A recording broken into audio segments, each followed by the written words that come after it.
अस्सलाम वालेकुम दोस्तों। मैं अंसारी एजाज सन कबीर नगर डिस्ट्रिक्ट उत्तर प्रदेश से मैं आप सभी का अपने चैनल पे स्वागत करता हूं।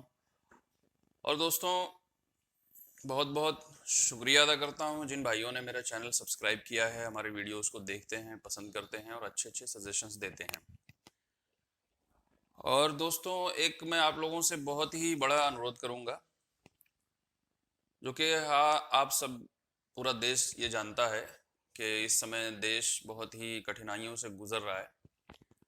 कोविड-19 जैसा कि जानते हैं, कोरोना वायरस डिसीज़ जो है, कुछ हद तक तो दूसरे देशों के मुकाबले हमारा देश काफ़ी आगे है। मरीजों की संख्या कम है, मरने वालों की भी संख्या कम है। जो भी मरे हैं बहुत दुखद बात है, लेकिन संख्या कम होने की वजह से कहीं ना कहीं अपने देश पर गर्व होता है कि दूसरे देशों से बहुत आगे है हमारा देश। प्रिकॉशंस लिए जा रहे हैं, हर तरह से लॉकडाउन किया गया और जो है गली गली चप्पो चप्पों को भी बंद किया गया। लेकिन कुछ लोग ऐसे भी हैं दोस्तों कि अभी भी इसको मजाक समझ रहे हैं।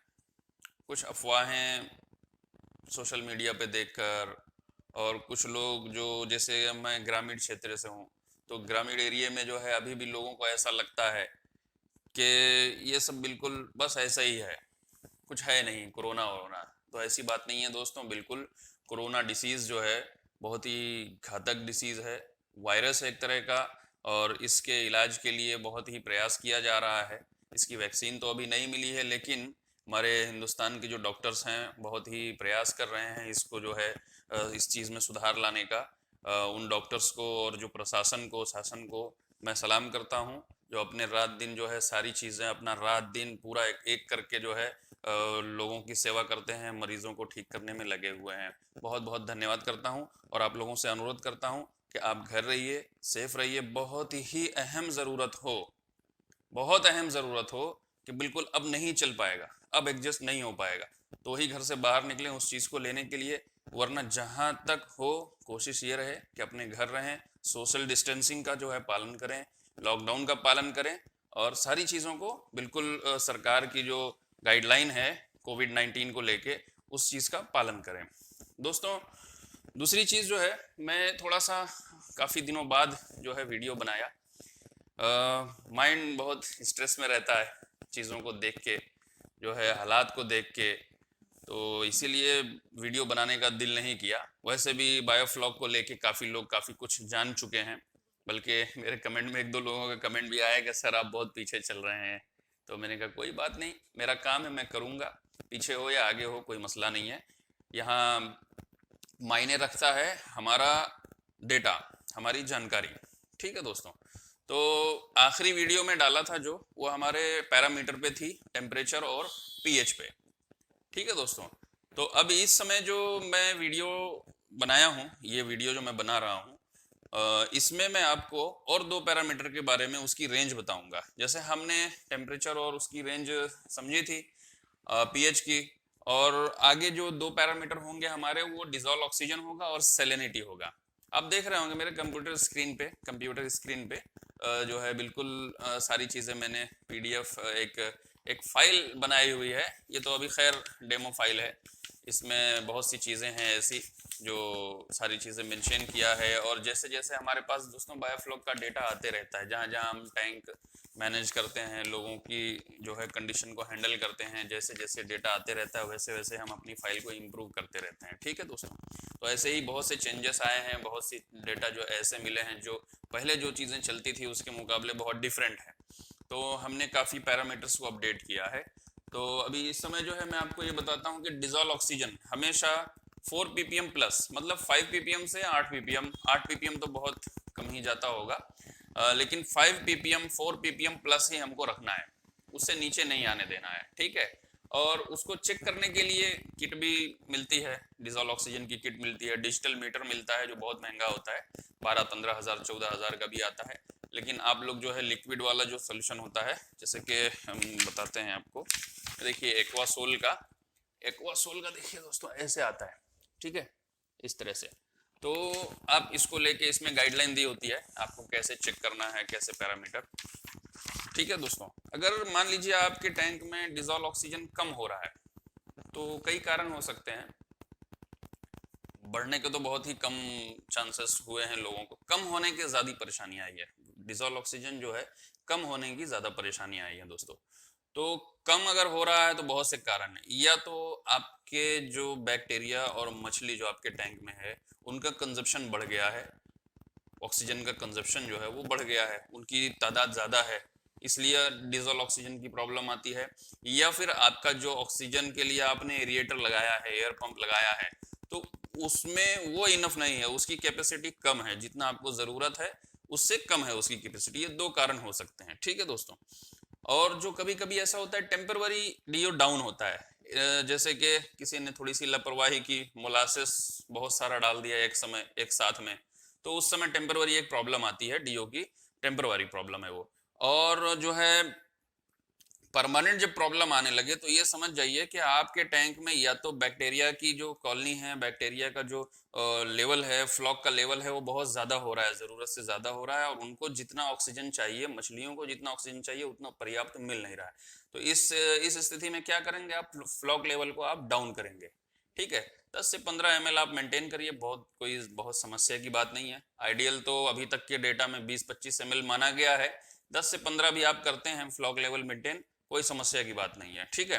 तो इस चीज़ का ध्यान रखेंगे कि फ्लॉक लेवल आप सही रखेंगे, और मछलियों की जो डेंसिटी होती है टैंक में, बायोफ्लॉक टैंक में, वो आप परफेक्ट रखेंगे तो आपको ऑक्सीजन की प्रॉब्लम नहीं आएगी लगभग। या फिर आपकी दूसरी जो प्रॉब्लम है वो आपके एयर पंप को लेके है। मान लीजिए कि आपको 10,000 लीटर का आपका टैंक है, आपने उसमें 50 LPM का फ्लो दिया है। अब 50 LPM का फ्लो दिया है और तो भी आपको परमानेंट प्रॉब्लम आ रही है, तो उस फ्लो को आपको बढ़ाना होगा, 70, 80, 100 भी करना पड़ सकता है, ठीक है। और डीओ की प्रॉब्लम अक्सर जो आती है दोस्तों, वो आती है जो आईएमसी में कोई अगर प्रैक्टिकल कर रहा हो, कार्ब्स में कोई प्रैक्टिकल कर रहा हो, जैसे कि कॉमन कार्ब्स हो गई है, या इस तरह से और जो मछलियां हैं उस पर कोई प्रैक्टिकल कर रहा हो, तो उसको समस्या आती है। शुरुआत में बढ़िया चलता है, क्योंकि डीओ का जो कंजप्शन होता है, मछलियां छोटी होती हैं, डीओ का जो कंजप्शन होता है वो बहुत कम होता है, ठीक है दोस्तों। इसलिए वो समझ लीजिए कि उतनी समस्या नहीं आती है। जब 100 ग्राम के ऊपर जब आपकी मछलियां जाती हैं, धीरे धीरे जब भाई आप फीड देते हैं, फीडिंग कराते हैं, ग्रोथ होता है, 100 ग्राम से जब प्लस होती है आपकी मछलियां, तब आपको समस्या आनी चालू होती है। तो ऐसे में आपको ऑक्सीजन डीओ लेवल का बहुत ध्यान देना पड़ता है। और अगर आपकी कैपेसिटी कम है उसकी पंप की, तो आप उसको इंक्रीज कर दीजिए, उसको बड़ा कैपेसिटी का लगा लीजिए, आपकी ये प्रॉब्लम नहीं होगी, ठीक है। और बढ़ने की और डीओ लेवल बढ़ने की बहुत समस्या तो अभी तक मैंने कहीं फेस नहीं किया है। बहुत सी जगह से मेरा कांटेक्ट चल रहा है, लेकिन अभी तक मैंने ऐसी कोई जो है समस्या फेस नहीं किया है, तो उसका कोई इशू नहीं है। अगर बढ़ जाता है तो आपको क्या करना है, सिर्फ फ्लो कम करना है और कुछ करना नहीं है, ठीक है दोस्तों। सैलिनिटी के बारे में बात करते हैं। सैलिनिटी जो होती है वो खारापन, पानी में नमक कितना है और कितना होना चाहिए। तो दोस्तों पानी में नमक की जो मात्रा है वो बिल्कुल बहुत कम होनी चाहिए, बहुत कम। मतलब ये समझ लीजिए कि 1000 लीटर में आधा किलो नमक से 2.5 किलो नमक तक, बस। मतलब मैं ऐसे बता रहा हूँ, पीपीटी में अगर उसको काउंट करते हैं हम, तो 0.5 से 2.5 जो है ये एक रेंज है, आइडियल रेंज है। 2.5 से ऊपर भी रहती हैं, लेकिन ठीक नहीं है, ग्रोथ पे इम्पैक्ट पड़ता है, क्योंकि बहुत ज़्यादा खारापन भी दिक्कत करती है, ठीक है। और जो 0.5 बहुत ठीक ठाक माना गया है, पॉन्ड कल्चर में भी माना गया, बायोफ्लॉक में भी अच्छा रिजल्ट मिला है 0.5। मतलब अगर 1000 लीटर पानी में अगर आप आधा किलो नमक मेंटेन करते हैं, आधा किलो नमक, तो बहुत अच्छा कल्चर होगा। 1 किलो भी मेंटेन करते हैं तो भी उसमें बहुत अच्छा कल्चर हमें मिला है, ठीक है। 1.5 किलो नमक डाले हैं तो भी कल्चर हुआ है। लेकिन बाकी और जगहों से जो डेटा हमें कलेक्ट हुआ है, बाकी जो और जगहों से जो डिटेल मिलती है, जहाँ जहाँ प्रॉब्लम्स आती है उसको हम सॉल्व करने की कोशिश करते हैं, और उसमें जो डेटा हमें कलेक्ट होता है, तो उसमें 1 किलो से 1.5 किलो तक भी नमक में कोई ऐसी प्रॉब्लम नहीं आई है। मतलब कैटफिश है, पंगेसियस है, देसी मांगुर है, इन सब मछलियों में अगर आपका 1.5 पीपीटी तक भी जा रहा है तो कोई ऐसी बहुत समस्या नहीं है, ठीक है। और अगर 0.5 पीपीटी है, जैसे आईएमसी या इस तरह की कोई कार्प है, तिलापिया कर रहे हैं, या फिर आप जो है वियतनाम कोई कर रहे हैं, तो इन सबों में सैलिनिटी आपको 0.5 से 1.0 ठीक है, इनफ है, कोई बहुत बड़ी समस्या नहीं है। अब इसमें बात करते हैं घटने और बढ़ने की, तो इसका बिल्कुल सीधा सा फंडा है। अगर आपकी सैलिनिटी 0.5 से घट रही है, तो कितना दिखा रहा है उसके अकॉर्डिंग आप मान लीजिए 0.25 है, मान लीजिए 0.5 हमें करना है, 0.25 है, मतलब 1000 लीटर में आपको पाव किलो नमक ऐड करना पड़ेगा, सीधी सी बात है। तो वो आप मेंटेन कर लीजिए। और अगर सैलिनिटी बढ़ रही है तो आपको क्या करना होगा, बेसिक है, आपको पानी ड्रेन करके और फ्रेश वाटर ऐड करना होगा, समझ रहे हैं। मान लीजिए 1 पीपीटी आपको मेंटेन करना है और 1.25 पीपीटी हो गया, तो अब उसी के हिसाब से आप वाटर का जो है परसेंटेज निकाल के आप ड्रेन कर लीजिए और उतना फ्रेश वाटर ऐड कर लीजिए। मान लीजिए 10,000 लीटर का टैंक है तो 1000 लीटर ड्रेन करके आप उतना पानी फिर से भरेंगे तो अपना कुछ कम होगा। जितना कम होगा देख लीजिए कितना कम हुआ, 0.2 कम हुआ, 0.1 कम हुआ, उसके हिसाब से आप अपना मैनेज कर लीजिए। ठीक है दोस्तों, तो ये हमारा पैरामीटर था। अगले वीडियो में भी हम आगे जिक्र करेंगे। और हाँ दोस्तों, एक चीज और, हमारा जो, जैसा कि आप लोग जानते हैं, नेपाल में भी हम ट्रेनिंग वगैरह देने जाते थे, हमारा 2 टैंक का यूनिट लगा था, उसमें पंगास का भी जो है सीड डला हुआ था, कॉमन कार्प का। पंगास का सीड तो बहुत पहले हार्वेस्ट कर दिया गया था क्योंकि उसमें समस्या आ रही थी ठंडी के कारण, ठीक है। और जो कॉमन कार्प था उसे हमने रखा था, उसे हमने देखना था कि कितना मैक्सिमम साइज हो जा रहा है। और उसमें एक और चीज़ हमें समझ में आई कि हमने जो पंगास का जो टैंक था हमारा पंगास वाला, उसमें हमारा जो है एक सीड गलती से चला गया था, स्टॉकिंग करने के टाइम पे गलती से एक सीड चला गया था पंगे कॉमन कार्प का। तो वो कॉमन कार्प का दोस्तों जो सीड था, वो जब हमने पंगास को हार्वेस्ट किया है तो उस समय वो 400 ग्राम हो गया था, 400 ग्राम हो गया था। जब निकाले तो हम भी आश्चर्य हुआ कि इतना जल्दी कैसे बढ़ गया। बहरहाल 400 ग्राम हुआ। उसके बाद हमने क्या किया, जब पंगास का हार्वेस्ट किया तो उस मछली को हमने डाल दिया था ये वाले टैंक में, कॉमन कार्प वाले टैंक में, वापस से स्टॉक कर दिया उसको। ठीक, अब जब हमने जो है उसका हार्वेस्टिंग करवाया है तो उसके हार्वेस्टिंग में वो मछली का जो साइज था, जो 400 ग्राम की मछली हमने उसमें डाला था, बाकी मछलियों की साइज किसी का 150, 100 इस कैटेगरी में थी, तो उसको जब डाला है और अभी जब हार्वेस्ट किया हमने तो उसका तो बहुत ही गजब का ग्रोथ मिला, 1 kg प्लस हो गया।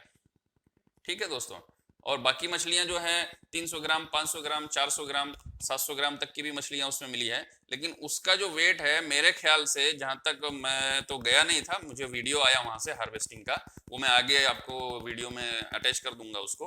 तो वो जो वीडियो में देखा मैंने, तो मुझे ऐसा लग रहा है 1 kg नहीं बल्कि वो 1.5 kg प्लस है, 1.5 kg प्लस है। और बाकी मछलियां जो हैं 300 ग्राम, 200, 400, 500, 600, 700 ग्राम तक की भी मछलियां उसमें पाई गई। ठीक है, इसमें हमने एक चीज और देखा दोस्तों, फीड का जो है दाना, जो हम मछली को खाना देते हैं दोस्तों, वो बहुत अहमियत रखता है।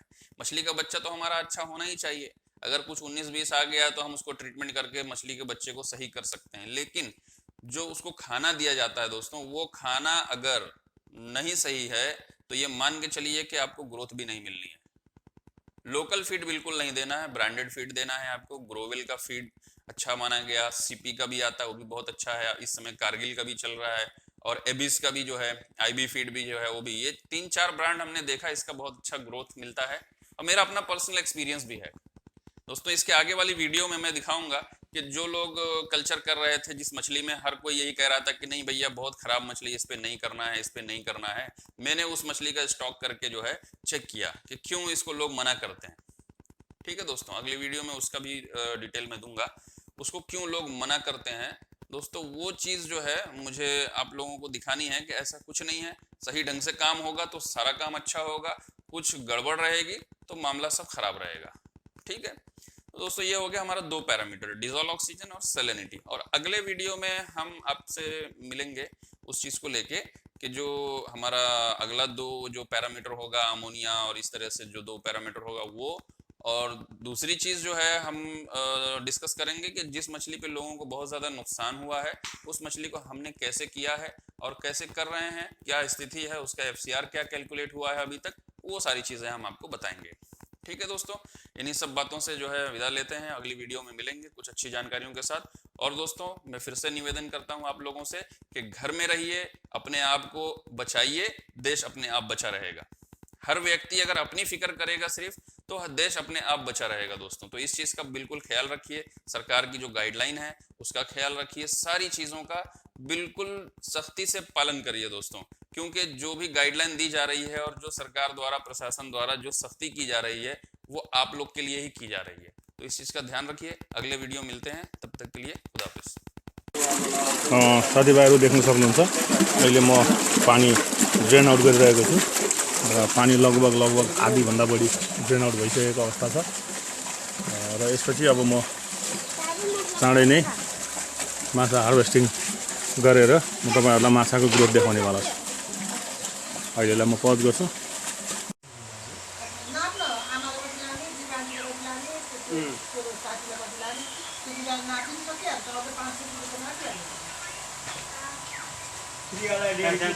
बाहिर पानीमा हालेर भएको 5 किलो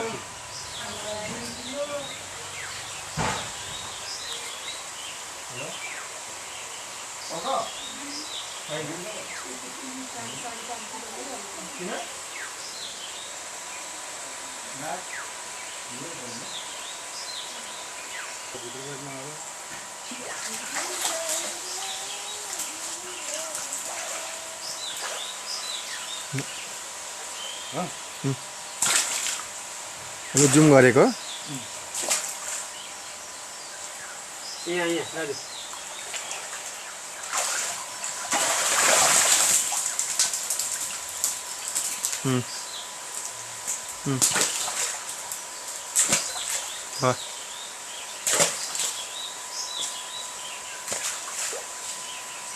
त्यसैले निकाल्दिनु न एक आज लास्ट है यदि खत्म हो जाएगा उसके बाद तो मछली खाना क्या कुछ भी खाना दुश्मन हो जाएगा।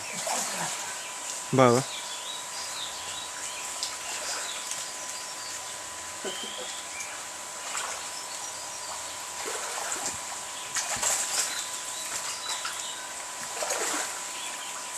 अंधेरे में शांति है। बन्द गरेला अंधेरे में क्रांति है।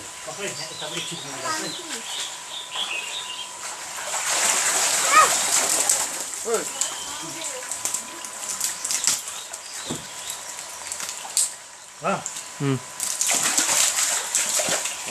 बन्द गरिदिउँ।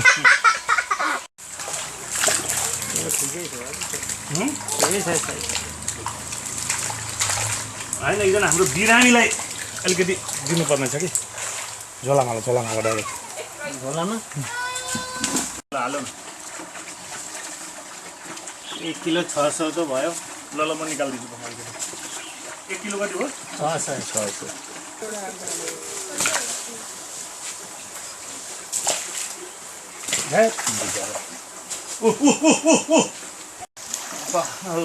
झरिहाल्छ त मैले के गर्नु त माग्छु भने कति भयो कहिले आयो दाजु पहिलेको होइन अर्को है यो चाहिँ हो नि त फेरि ल पानी बन्द गर्दै